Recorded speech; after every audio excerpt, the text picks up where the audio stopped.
and I'll be hosting today's live session. Thank you all for joining in. We are thrilled to have all of you here today. So, for today's weekly career class, we will be talking about how we can opt for an active lifestyle with climbing. And not just that, we will also be clearing a lot of doubts you might have about having a healthy life and its effect on your academic life. If you're someone who is passionate about fitness and wants to gain a new perspective, then keep watching this live. So, to talk about our topic,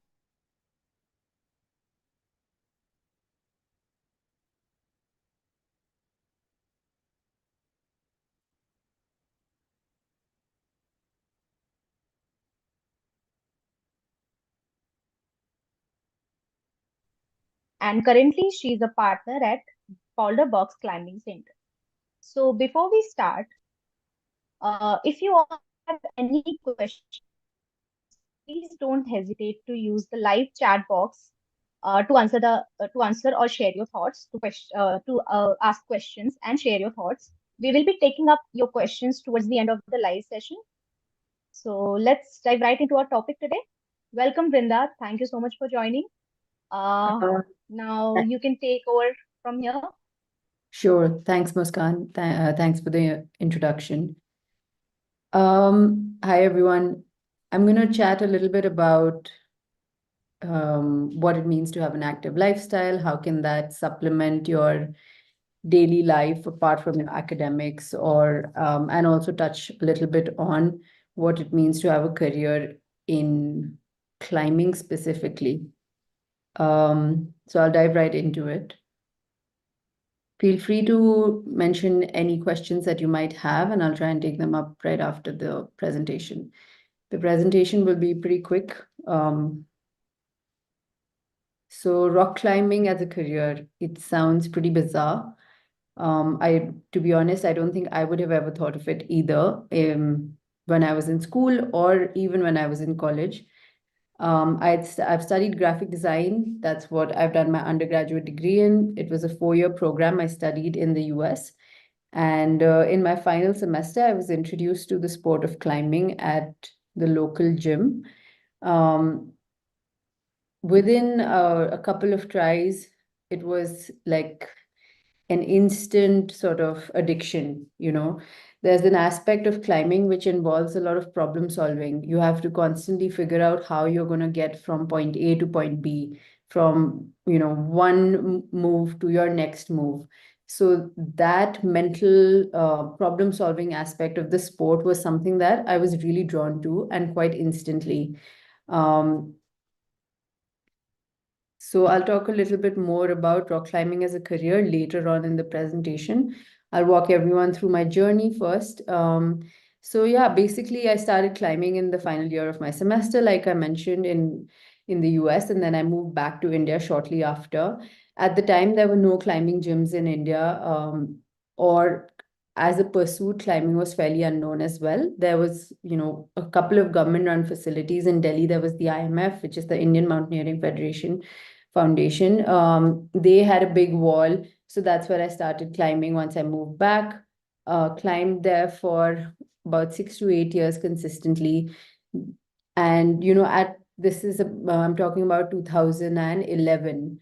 So at the time, there were like a handful of people climbing, let alone girls. There were only a few of us in total, girls and boys. I think we were like 2 women who would be frequenting the wall consistently, and maybe like um 5 in total. I could count them on my fingertips. So it was a very unknown sport, and there were not too many places for people to access the sport. In India, the perception was that if you climb rocks, you've probably climbed Mount Everest. That's what you get to hear pretty often. But it climbing or rock climbing is a subset, or it sort of stemmed from mountaineering. The history is that mountaineers who wanted to climb big mountains often struggled with the harder vertical rock faces. So in order to train for those challenges, they started climbing on rock at lower altitudes, or in areas that were more accessible to them to train themselves physically so that when they went up to climb the big mountains, they had um, the physical prowess to be able to overcome those challenges. That's how it sort of stemmed. I'll move on. So then I moved back to India. I climbed and pursued graphic design for several years. In 2015, 16, while I was doing another job, I always had the idea of maybe at some point in my life, it would be really nice to start a climbing gym in Delhi. Uh, Around that time, there was a boom in the industry globally. There were rock climbing gyms popping up in every big city internationally, like, New York, Paris, Berlin, like there'd be 6 to 8, maybe even more gyms. Every year, there were two to three new gyms that were opening up. So somewhere it was seeming like a viable business option. Of course, the question was, is India ready for it? Is there a market in India for it? Do we have to create education around this? All of that. But my passion for the sport combined with a desire to, potentially do something which is my own and start something that I truly feel would give a space to a community that is completely lacking one, fueled this decision in 2017. 17, 18. So that's when this project started, and I started BoulderBox with my cousin brother, who's also the co-founder, and his name, so his name is Vrinda Bhageriya. Anyway, moving on. So what do you think of when you think of climbing? Or like most people, when they think that, oh, you work in a climbing gym, and honestly this was my perception too, and I thought like, oh, I'll open a climbing gym and then I'll have like lots of time to climb and I'll probably become the strongest climber. But the reality of things is really different. So you think that when you're opening a climbing center, you're going to have loads of time to like climb indoors, train for your climbing adventures, and then go out and climb on rock. But actually you're just caught up in the day-to-day management of a facility as well as operations, how to expand the business, um, the business aspect of it, checking numbers, making sure you're profitable, all of that. um, So a little bit about what is climbing. Climbing very purely is ascending a vertical surface. So this outdoors is rock, indoors it's a wall. Within that, indoors it's further segregated into bouldering, lead climbing, and speed climbing. It's also part of the Olympics now as a sport. So in Paris 2024, we'll have boulder, lead, and speed um, you know, as a sport in the Olympics. Bouldering is when you're scaling shorter walls, which are not too high. So anywhere between 4 to 7 meters tall, which would roughly, I think, equate to 12 feet to about 12 feet to about 20 feet in height. That's bouldering. And what happens is these are like smaller pieces of rock that are maybe found in the foothills of the mountains, like just before your big walls are starting. And in order to complete a boulder, you climb over the boulder. Then you have lead climbing, and in one more thing, in bouldering, you're not harnessed. So you don't have a rope, you don't have a harness. You have something like a safety in Hampi, which is down south in Karnataka. And on the right is in a place called Sethan, which is up north in Himachal Pradesh. So again, if you notice, there's like a mat sort of surface at the bottom of each rock, and you essentially fall onto that. Outdoors, you also have someone who's, guiding your fall. So they assist you in the process of that fall so you don't land badly. Indoors, sport climbing looks like somewhat like this. This is one of the world's best indoor sport climbing facility. It's in Innsbruck in Austria. So if you look here, I think these walls would be anywhere around 20 to 25 meters tall. On the right image, you can see there's a tiny human being hanging from one of the edges.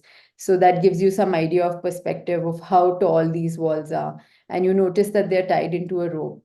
because if you're climbing walls that are so high, you kind of need safety and protection and all of that. There'll also be an individual who will be at the bottom of these walls who will be basically, in case you fall, they'll catch your fall so you don't hit the ground. Outdoor sport climbing looks somewhat like this. On the left is a photograph of me climbing a taller route somewhere in Europe. I'm leading the route, so you can see that I have a whole bunch of gear around my harness. And on the right is a photograph of me. I've taken a photo of the route after having climbed it, so it's like a top-down angle. And if you notice, there's a crack along the rock. That's basically what you climb up. Each of these have also, like, climbing also has difficulty levels associated with it. So the idea being that if level 1 feels easy, then you can always work your way up to level 2, level 3, so on and so forth. There's always a harder challenge to work up towards. I think what I want to touch base upon is actually life skills that one can gain through climbing, and then I'll dive into the career aspect of it. Um, One of the biggest life skills I think climbing teaches anyone is problem solving skills. It's a metaphor for your daily life. In climbing, you're constantly faced with problems. A route that you are unable to reach to the top of is called a problem in bouldering. So if a challenge, like let's say I set out to go on a climb, and if I'm able to do it in my first attempt, then it's probably too easy for me. So the idea is to always push your physical and mental abilities in order to try and do something that's a little bit more challenging and therefore rewarding for you. In that process, there are times where you get shut down, you don't know how to figure it out, you're unable to make the moves, you're completely shut down, the rock throws you off. So that's when you really need to think of different ways to solve this problem. Try and tackle it from multiple angles, think of creative ways. Every individual has their own set of strengths and weaknesses. And so in climbing, you learn how to maximize or to use your strengths to your advantages. And also, of course, at the same time, work on your weaknesses. So I think that's a great metaphor for any aspect of like life or career. It teaches you to not get shut down, but if there is a problem that presents itself in front of you, there's always a solution around it. And yeah, I think, the other aspect of it being that you always need to kind of stay creative with how you approach it. If you're tackling it from one angle and let's say it's not working out, there's always scope for trying other ways. So stay curious, stay creative.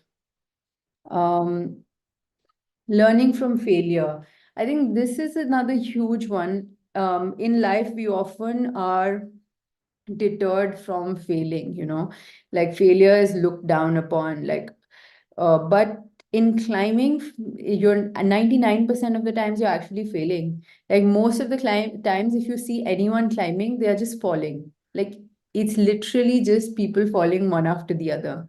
But that one Right, time right. when you're not falling and making the move makes the success far more, sweet. So Right.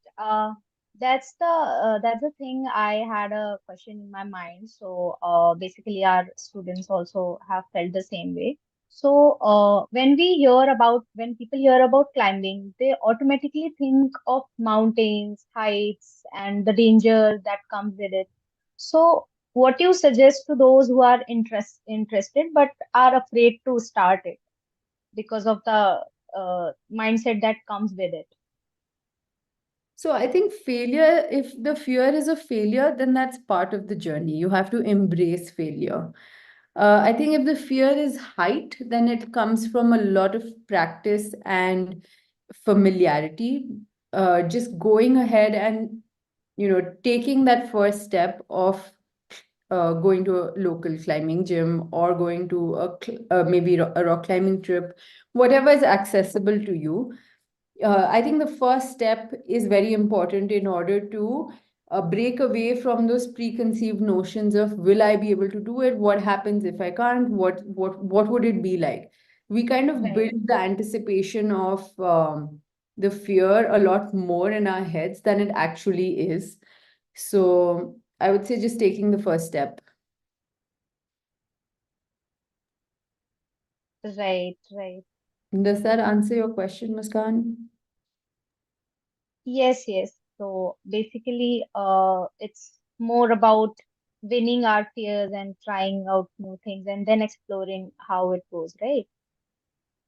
Yeah, I would say it's not even about winning over your fear. It's about experiencing it, like um, quit thinking and start doing. That's what I would say. Like, we need to not think so much about what it will be like and just go ahead and do.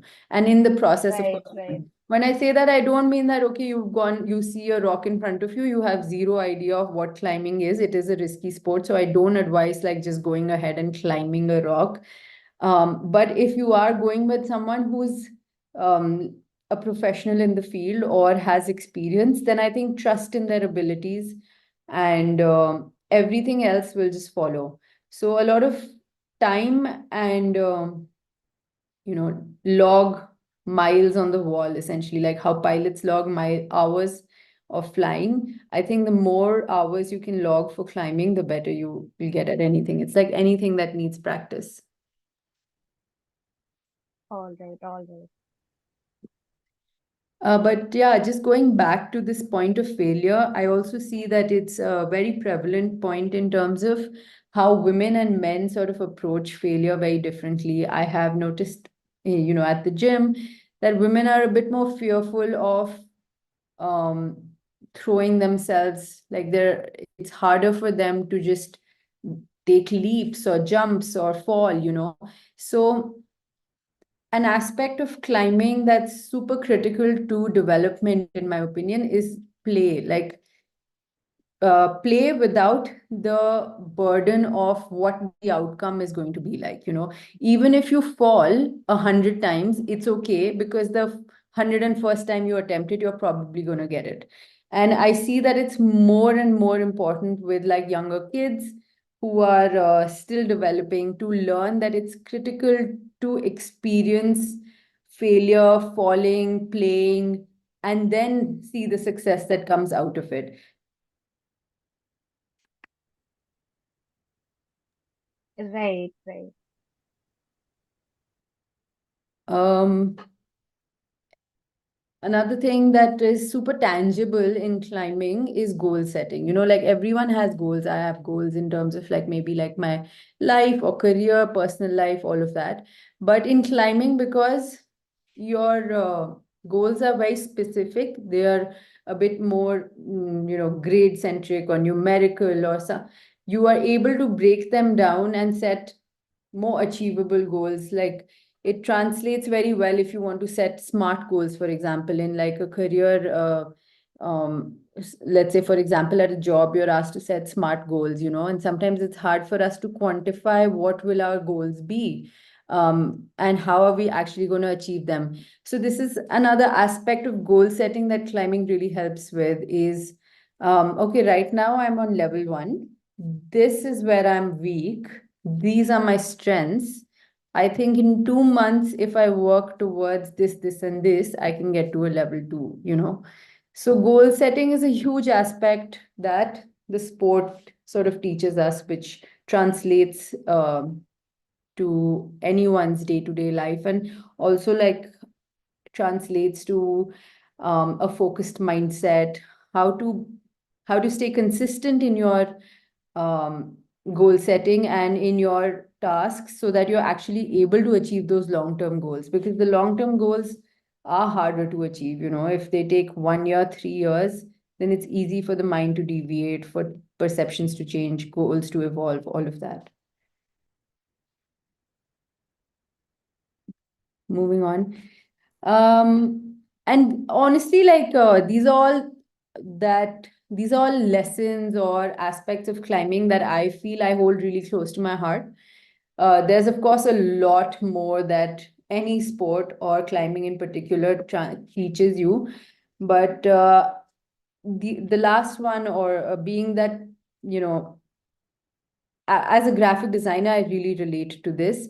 The pursuit of excellence. So it's like constantly trying to push your last best. Like, this is how I did last time. How can I do better this time without having to compare myself to everyone else in the room?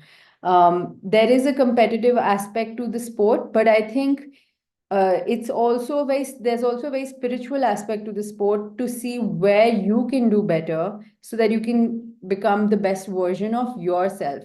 You know, maybe I'm able to climb a hard route, but maybe my goal was not just to climb it, it was to climb it effortlessly. So then the next goal would be to climb it without without any screams and grunts, and making it look like it was well within my comfort level.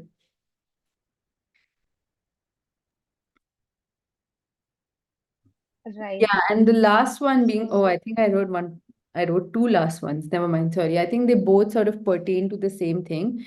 And this one specifically, God is in the details, is actually a quote by this American architect, Ludwig Mies van der Rohe, who was a minimalist architect. He developed a lot of modern style architecture back in the 1960s, if I'm not mistaken. But even in climbing, the minutiae that you need to go into, like, oh, do I get my three fingers, or how is my toe placed? That makes a world's difference. Like, it will completely change how you climb the route. So I think for me in particular, this one, I draw a lot of parallels in terms of design and climbing. And I really feel that attention to detail completely changes the bigger picture. Like, when you look at the grand scheme of things, you might feel like, oh, I really don't need to pay attention to like what typeface I'm using, or what color I'm using, what is the layout like, I don't know. But all of those details, when paid attention to, make the larger picture a lot more worthy. all right. So, Vrinda, so you explained how climbing can be a spiritual experience also, and how it can make us learn about how our body like get us more controlled, right? So, does it also help us to command our mind, like get a good command on mind also with our body? Yeah, absolutely. I mean, I think it's one of the few sports where you're completely focused. You can tune out everything else. It's almost meditative. So not only are you training your physical self, you're also training your mind to perform and to not have any distractions, to be completely tuned into that one move, that one sequence of moves, your breath work during that, all of those details. Right, right. So does it also can it also help students with their academic lifestyle? Absolutely. I mean, I'm a firm believer of sport being um, critical in the development of a person, in terms of not only like their physical self, but also their mental abilities. It uh, it translates so well to your cognitive ability, spatial ability, what's it called, like problem solving ability, then focus in terms of your attention, what's it called, your the time span that you can focus on. Like, nowadays, most of the times you see people are always on their phones, and there's just, we just don't have time to focus on long format stuff anymore. I think sport kind of helps with all of that. And while it might not be like, okay, if I play a sport, I'll suddenly become good at mathematics.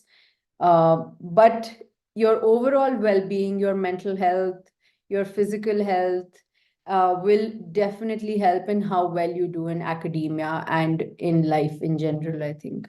It also kind of teaches you how to like deal with disappointments, you know. Maybe you've been excellent all your life in academics or in your career, but sometimes you struggle in some places, and sport kind of teaches you that you're not going to be the best at everything and how you're going to deal with that. So in that sense, I feel like it's super important for you know, every child, if possible, to have that exposure to some sport. And for me, that was climbing. For someone else, it might be something else.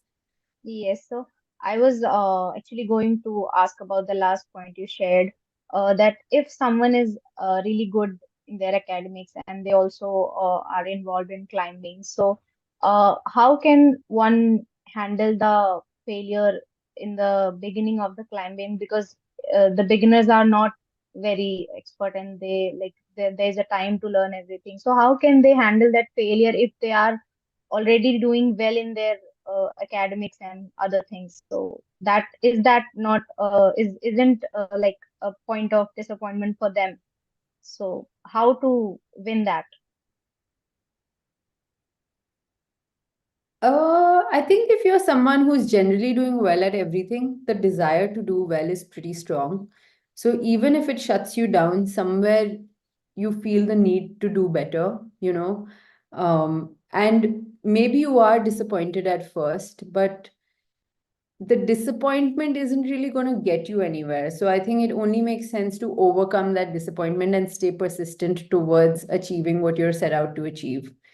Um, from a mental perspective, I would say just keep at it. Like just persistence is all that you can do um, in order to achieve like some success in the sport. Like even after I don't know how many years, 13 years of climbing, my graph is probably like up and then flat and then maybe down and down and down, but at no point do I feel like, oh my god, you know, okay, that's incorrect. At some points I do feel, but generally speaking, because I enjoy the sport so much, even if I'm on a downhill, at some point I know if I keep at it, I will go come back uphill.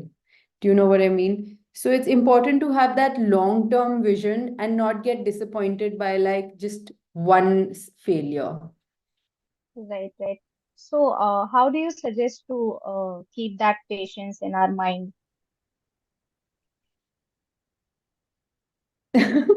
How do I suggest to keep the patience? Yeah, because sports is something that takes a lot of patience and it takes time to improve our performance. So how do you suggest the newcomers or the beginners to keep that patience on? Well, I guess if you enjoy something, then the chances of you sticking around are higher, right? Like if I didn't enjoy it, I'd probably quit. But the fact that it's fun for me as well, then the disappointment, on a scale of disappointment versus fun, the fun is definitely winning over disappointment, even though there is disappointment. So if you're able to find that balance and see what is like, where is it that you're having so much fun that the disappointment doesn't matter, and then you can just keep at it, at some point it will become rewarding. Right. Yeah. Okay. So I don't know if I answered the question, but like patience is, you know, it's so difficult to answer that. Like patience is an intrinsic quality. Some people are generally patient, some people are not so patient. But it's as long as you have the consciousness or the awareness around the fact that maybe you lack it or you have it and you want to build it, then you can take more, conscious efforts towards building it, I think. And that can be through anything. It can be through music. Like music is a great example of something that allows one to build patience. right, right. All right. We can proceed to the next point.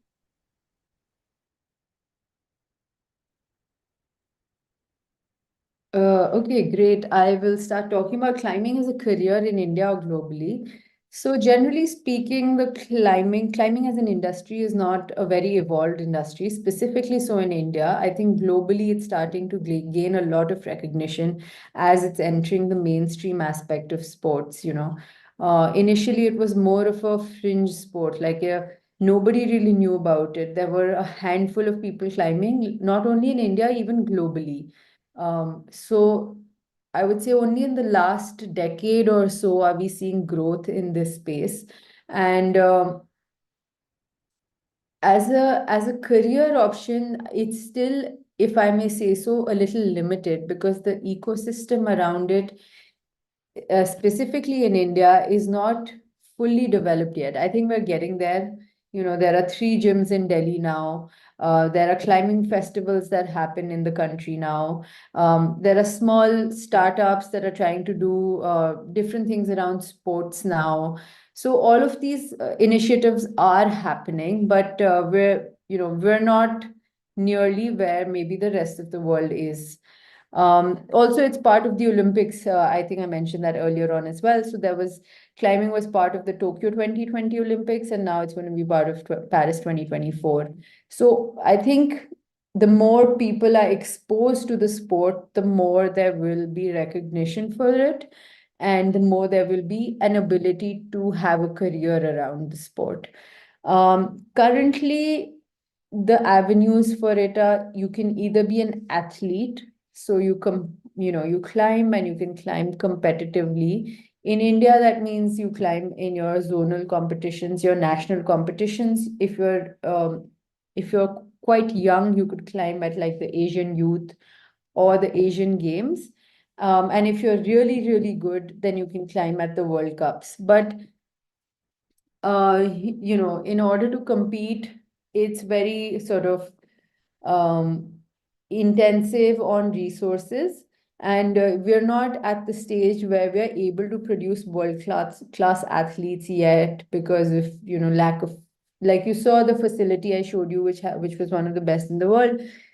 It's like maybe 100 times as big as anything we've ever seen over here.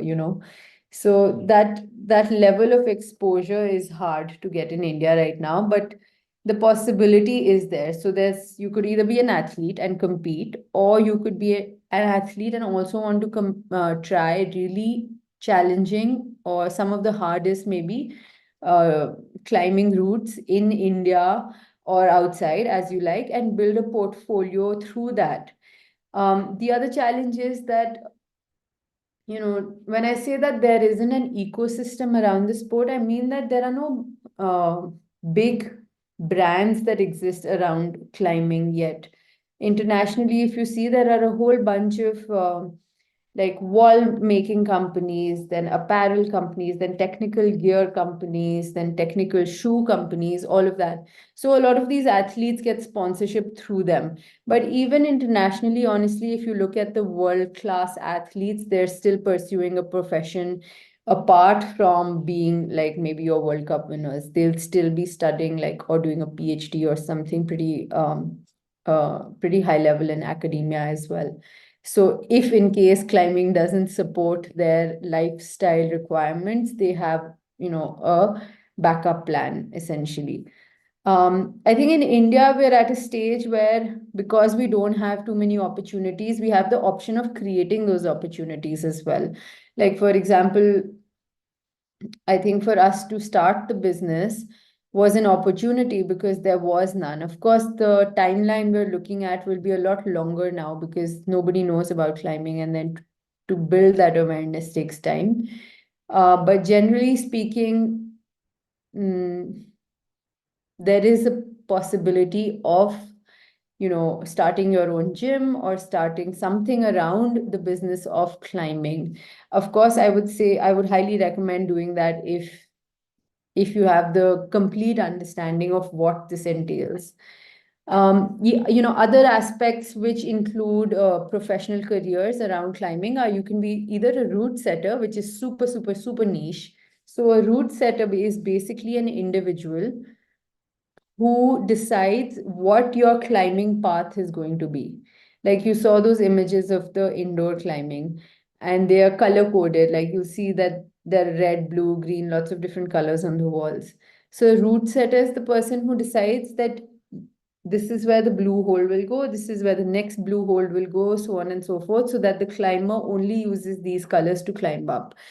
Route setters are people who have a lot of experience with climbing and understanding climbing movement. Eventually, you have the option of becoming route setters for international competitions, for World Cups, all of that. And then, of course, there's coaching. So, as the landscape for climbing grows, there'll be more athletes, there'll be more people interested in climbing. So, there'll be more requirement for people who can coach these people as well. Right. Okay. Uh, we can proceed ahead. We'll Yeah. have to cover our Q&A session also.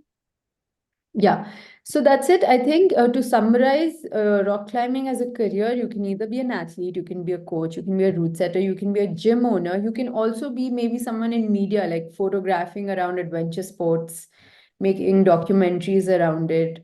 So you're still associated with the sport in some aspect, but you're not, you also have to have technical knowledge for climbing if you're shooting climbers, for example.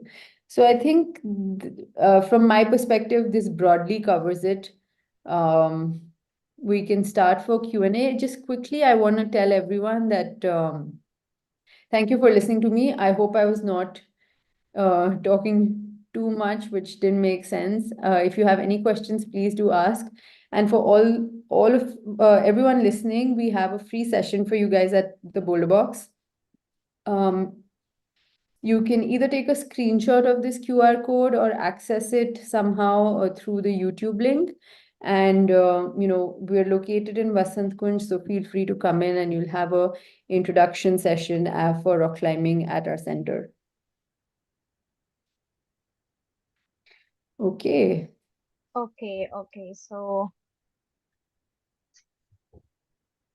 yeah. So, my first question will be, uh, what do you suggest to our youngsters about choosing a complete different career from a traditional path? So, how it's been for you, and what are the things that you want to suggest them to make their journey smoother? I think um, it's not an easy path. It's a hard path to take because nobody has walked, or like very few people have tried their hand at it. And so it makes sense to, if you know you're in it for the long run, if you know that you will survive it, given its ups and downs, because there will be many. Um, and if I would also recommend having a backup plan. Like for me, I have studied graphic design. There is an option if this doesn't work out, maybe we run it. I don't know. Maybe I can still pursue graphic design. I still have a option to pursue another career parallelly, which allows me to do both because I can freelance or, do all of that. So I would say take a wise decision. Regardless of how passionate you are about this unusual path, passion fizzles out shortly after it becomes business. So make that decision wisely. All right, cool. And our next question will be, so the people who are trying out, like trying to start climbing, or who are thinking of starting climbing. So, what are the precautions you wanna suggest them to take uh, before going into such activities? Precautions? No precautions as such. The only thing I can think of is if you're going with someone, make sure you take your time to assess how skilled they are. Do some background check. If you're doing it on your own, then there will be extensive amounts of research required for it. Um, if you're going to an indoor facility, then they have done their due diligence. So you can come climb and you're sure to have a safe time. But if you're trying to do something yourself, I wouldn't recommend it. I would recommend going with an individual who has experience, and also making sure that you have, done all your research in order to see how safe is this place. Have they done all the, um, you know, like if it's an individual, how much experience do they have? Do they have the right gear? What is the right gear? There's a lot of information online on the internet. Like if you just go on YouTube, there are just tons and tons of climbing videos. So in that sense, I feel like we're living in an era where we have access to a lot of free information. So do your due diligence in that sense, because it is a sport with which has a risk. But if you're climbing at Boulder Box or at any of the other indoor centers, then you don't have to worry about anything. Just walk in essentially, and you'll be guided along the way. Okay, thank you, Vrinda. So I think we are running out of time here. So we'll have to wrap up this session. So as we wrap up today's session, I want to thank you, Vrinda, for sharing your insights with us today. And I hope you all got your answers. So, Vrinda, can you proceed to the last page of the slide?